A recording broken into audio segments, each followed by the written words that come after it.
Hello, আসসালামু আলাইকুম। সবাইকে টেকনিক্যাল অ্যানালাইসিস হাবের পক্ষ থেকে শুভেচ্ছা। আপনারা স্ক্রিনে দেখতে পাচ্ছেন সিপাল শেয়ারটির ডেইলি চার্ট। আমরা আজকে শেয়ারটি নিয়ে বিস্তারিত কথা বলবো। স্ক্রিনে আমরা দেখতে পাচ্ছি শেয়ারটির ডেইলি চার্টে ভলিউমের যথেষ্ট মুভমেন্ট। আমরা নিচে ভলিউম বারগুলো যদি দেখি এখানে, তাহলে আমরা দেখব যে ভলিউম কিন্তু যথেষ্ট পরিমাণে রয়েছে, অর্থাৎ লাস্ট যদি বলি যে লাস্ট প্রায় 6 মাসের মধ্যে কিন্তু বড় ভলিউম এই দিকেই রয়েছে আর কি।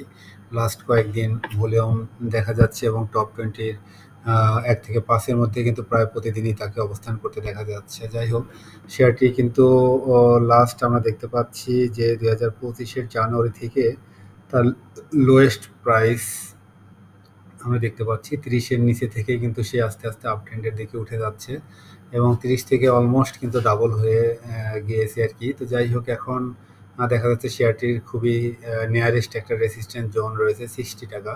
তো যাই হোক, এই 60-র পরবর্তী রেসিস্ট্যান্স কিন্তু আমরা দেখতে পাচ্ছি যে 82 বা 83 টাকা এই লেভেলের।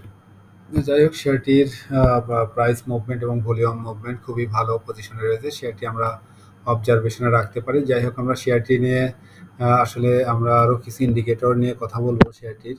তো আপনারা দেখতে পাচ্ছেন এখানে মুভিং অ্যাভারেজের উপরেই কিন্তু দীর্ঘদিন রয়েছে। মাঝখানে এখানে আমরা দেখতে পাচ্ছি যে এই লেভেলে, অর্থাৎ 29শে এপ্রিল শেয়ারটি কিন্তু মুভিং অ্যাভারেজের নিচে থেকে আবার উপরে উঠে যায়। তো যাই হোক, শেয়ারটি আরও কিছু আমরা ইন্ডিকেটর দেখব। সবচেয়ে গুরুত্বপূর্ণ যে ইন্ডিকেটর সেটা হলো আমরা দেখতে পাচ্ছি যে শেয়ারটি গোল্ডেন ক্রস ওভার হওয়ার খুবই কাছাকাছি অবস্থান করছে। আপনারা দেখতে পাচ্ছেন যে এই শেয়ারটি এর আগে যখন গোল্ডেন ক্রস ওভার হয়েছিল, অর্থাৎ আমরা দেখতে পাচ্ছি এখানে এই লেভেলে 2022 সালে কিন্তু গোল্ডেন ক্রস ওভার হয়েছিল। সেখানে আমরা দেখতে পাচ্ছি যে 50 দিনের moving average, exponential moving average 200 দিনের এক্সপোনেনশিয়াল মুভিং অ্যাভারেজকে ক্রস করেছিল। তো সেক্ষেত্রে যখনই ক্রস করে এরপরে কিন্তু বড় একটা প্রাইস মুভমেন্ট হয়, অর্থাৎ শেয়ারটি কিন্তু অলমোস্ট 40-45 টাকা থেকে আমরা দেখতে পাচ্ছি যে শেয়ারটি অলমোস্ট এখানে হাইয়েস্ট পজিশনে উঠেছিল 328 টাকা লেভেলে। এরপরে যখন আবার কারেকশনে যায় তখন আমরা দেখতে পাচ্ছি 50 দিনের এক্সপোনেনশিয়াল মুভিং অ্যাভারেজ 200 দিনের এক্সপোনেনশিয়াল মুভিং অ্যাভারেজকে ডাউন ট্রেন্ডে ক্রস করে এবং এখান থেকেও কিন্তু প্রাইসের একটা বড় কারেকশন হয়। যাই হোক, যেটা বলতে চাচ্ছি সেটা হলো এই এক্সপোনেনশিয়াল মুভিং অ্যাভারেজের যে ক্রস ওভার, এটাকে আমরা গোল্ডেন ক্রস ওভার বলে থাকি। তো সেক্ষেত্রে এই গোল্ডেন ক্রস ওভার হলে শেয়ারের প্রাইসের কিন্তু বড় মুভমেন্ট আমরা এরপরে দেখতে পাই। এরকম আমরা অনেক উদাহরণ আমরা দেখাতে পারবো যেখানে গোল্ডেন ক্রস ওভার হয়েছে কিন্তু বড় প্রাইসের মুভমেন্টও হয়েছে পাশাপাশি। তো সেক্ষেত্রে আপনারা এখানে দেখতে পাচ্ছেন যে লাল লাইনটা যেটা 50 দিনের মুভিং অ্যাভারেজ, সেটা গ্রিন লাইনকে কিন্তু ক্রস করার খুবই কাছাকাছি অবস্থান করছে। সেক্ষেত্রে এইখানে যদি ঠিক একইভাবে একটা প্লাস পয়েন্ট তৈরি হয়, অর্থাৎ ক্রস ওভারের একটা ইন্ডিকেটর তৈরি হয়, তাহলে কিন্তু এই লেভেল থেকে শেয়ারটি কিন্তু খুব দ্রুত 80 টাকা বা এই লেভেলটাতে ক্রস করে যেতে পারে এবং পরবর্তী এই লেভেল ক্রস করলে শেয়ারের কিন্তু বড় ধরনের প্রাইস মুভমেন্টের একটা সম্ভাবনা দেখা দিতে পারে। যাই হোক, এরপরে আমরা যদি দেখি হলো ইসিমোকো ক্লাউড দেখি। ইসিমোকো ক্লাউড কি বলে দেখি। ইসিমোকো ক্লাউড অনুসারে শেয়ারটি আমরা দেখতে পাচ্ছি যে ডেইলি চার্টে ইসিমোকো ক্লাউডের উপরেই অবস্থান করছে। আর উইকলি চার্টে যদি দেখি, উইকলি চার্ট অনুসারে আমরা দেখতে পাচ্ছি শেয়ারটি অলমোস্ট ইসিমোকো ক্লাউডের ভিতরে অবস্থা মানে ঢুকে গিয়েছে আর কি। গত সপ্তাহে আমরা দেখতে পাচ্ছি যে লাস্ট 2 উইকস আমরা ইসিমোকো ক্লাউডের মধ্যে। তো এরপরে এর ক্লাউডের যে আপার বার, সেটা আপার যে চ্যানেল বা লাইন বলি, সেটা কিন্তু আমরা দেখতে পাচ্ছি অনেক উপরে অবস্থান করছে। সেক্ষেত্রে এই লেভেলটা 80 টাকা লেভেলেই আর কি। এই লেভেলটা ক্রস করলে ইসিমোকো ক্লাউডের উপরে গেলেও কিন্তু উইকলি চার্টে এটা একটা ভালো ইন্ডিকেশন দিবে। আচ্ছা, এরপরে আমরা যদি অন্য ইন্ডিকেটরগুলো দেখি, বোলিঙ্গার ব্যান্ড দেখি। বোলিঙ্গার ব্যান্ড অনুসারে আমরা দেখতে পাচ্ছি যে শেয়ারের বোলিঙ্গার ব্যান্ড কিন্তু লাইন 3টা এখানে স্কুইজ হয়ে খুবই কাছাকাছি অবস্থান করেছিল। এখান থেকে কিন্তু সে আপ ট্রেন্ডে চলে যাচ্ছে এবং বোলিঙ্গার ব্যান্ডের যে আপার ব্যান্ড, সেই ব্যান্ডকে টাচ করে করে উপরের দিকে উঠে যাচ্ছে। ডেইলি চার্টে দেখে আসি। ডেইলি চার্টে বোলিঙ্গার ব্যান্ড কি বলে। ইয়েস, বোলিঙ্গার ব্যান্ডে ডেইলি চার্টেও কিন্তু আমরা দেখতে পাচ্ছি আপার যে ব্যান্ড সেটাকে টাচ করে একদম উপরের দিকেই নিয়ে যাচ্ছে। এখন আমরা দেখতে পাচ্ছি যে আগামীকাল যদি তার এই লেভেলটা ৫৫ টাকার লেভেলকে ক্রস করে তাহলে কিন্তু সে আবার তার হায়ার হাইকে টাচ করার চেষ্টা করবে 60 লেভেলের দিকে।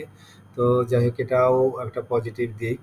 আমরা আরও কিছু ইন্ডিকেটর দেখব। আমরা যদি ম্যাকডিটা দেখে আসি, বিভিন্ন টাইম ফ্রেমে ম্যাকডিটা দেখব। ম্যাকডি আমরা দেখতে পাচ্ছি ঠিক এই লেভেলে ক্রস করেছিল, অর্থাৎ আহ, আপনি দেখতে পাচ্ছেন যে সিগন্যাল লাইন ক্রস করে উপরে উঠে যায় এবং এখান থেকে কিন্তু ম্যাকডি বারবারই উপরের দিকে যাওয়ার চেষ্টা করছে এবং টানা উপরে যাচ্ছে।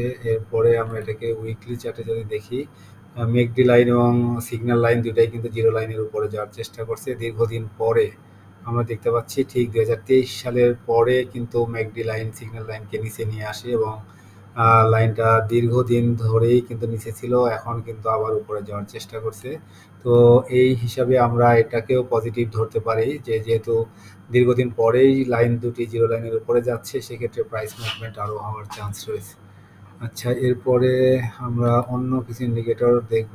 মান্থলি চার্টে যদি দেখেন, মান্থলি চার্টও কিন্তু দীর্ঘদিন পরে আমরা দেখতে পাচ্ছি যে এই জিরো লাইনের উপরে কিন্তু ম্যাকডি তার হিস্টোগ্রাম তৈরি করার চেষ্টা করবে। হয়তো সামনের মাসেই হিস্টোগ্রামটা জিরো লাইনের উপরে অবস্থান করার চেষ্টা করবে। তো মান্থলি চার্টে এটা পজিটিভ। যাই হোক, এরপরে আমরা আরও কিছু ইন্ডিকেটর দেখব।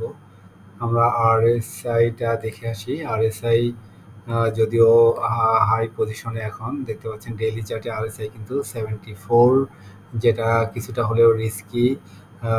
এই লেভেলে অবশ্যই কারেকশন হতে পারে, এটা খেয়াল রাখতে হবে। উইকলি চার্টেও দেখতে পাচ্ছি 70-র কাছাকাছি। যাই হোক, আরএসআই অনুসারে শেয়ারটি কিন্তু আমরা একটু রিস্কি জোনে রয়েছে আর কি। যাক, এরপরে আমরা যদি investing.com-এ দেখি, investing.com-এর ডেইলি চার্ট যদি দেখি তাহলে ডেইলি সামারি আমরা দেখতে পাচ্ছি যে টেকনিক্যাল ইন্ডিকেটরের সামারি আমরা যদি দেখি, স্ট্রং বাই সিগন্যাল দিচ্ছে। এদিকে মুভিং অ্যাভারেজও কিন্তু স্ট্রং বাই সিগন্যাল দিচ্ছে। এদিকে নিচের দিকে আমরা যদি দেখি টেকনিক্যাল ইন্ডিকেটরগুলো like RSI, stochastic, MACD, ADX, William, percentage R, CCI এবং এটিআর, সব ইন্ডিকেটরগুলোই কিন্তু আমরা দেখতে পাচ্ছি বাই সিগন্যাল দিচ্ছে। এবং নিচের দিকে আমরা আরও কিছু ইন্ডিকেটর দেখতে পাচ্ছি, হাই লো, আলটিমেট অসিলেটর এবং আরওসি, বুল বেয়ার পাওয়ার, সবগুলোই কিন্তু দেখতে পাচ্ছি এখানে বাই সিগন্যাল দিচ্ছে। On the other hand, moving average যদি আমরা দেখি, সিম্পল মুভিং অ্যাভারেজ এবং এক্সপোনেনশিয়াল মুভিং অ্যাভারেজ, সব টাইম ফ্রেমগুলোতেই আমরা দেখতে পাচ্ছি যে স্ট্রং বাই সিগন্যাল দিচ্ছে।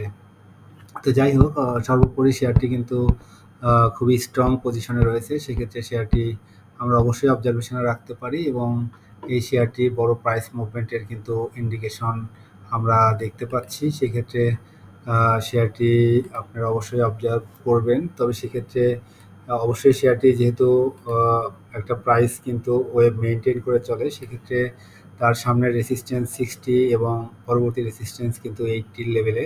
এই রেসিস্ট্যান্সগুলো অবশ্যই ফলো করে আমরা শেয়ারটি খেয়াল করতে পারি। যাই হোক, সবাই ভালো থাকবেন, সবার জন্য শুভকামনা থাকলো। আর সবাই জেনে বুঝে বিনিয়োগ করবেন, সবাই অবশ্যই জেনে বুঝে বিনিয়োগ করবেন এবং শেয়ারটি শুধুমাত্র টেকনিক্যাল অ্যানালাইসিস করা হলো প্রাইস এবং ভলিউম এই মুভমেন্টের উপর ভিত্তি করে। সেক্ষেত্রে এটা কোনো বাই বা সেল ইন্ডিকেশন না। তো সেক্ষেত্রে অবশ্যই সবাই বাই বা সেল করার ক্ষেত্রে অবশ্যই নিজের বিচার বুদ্ধি দিয়ে করবেন। সবাইকে ভালো থাকবেন, সবার জন্য শুভকামনা থাকলো। আসসালামু আলাইকুম।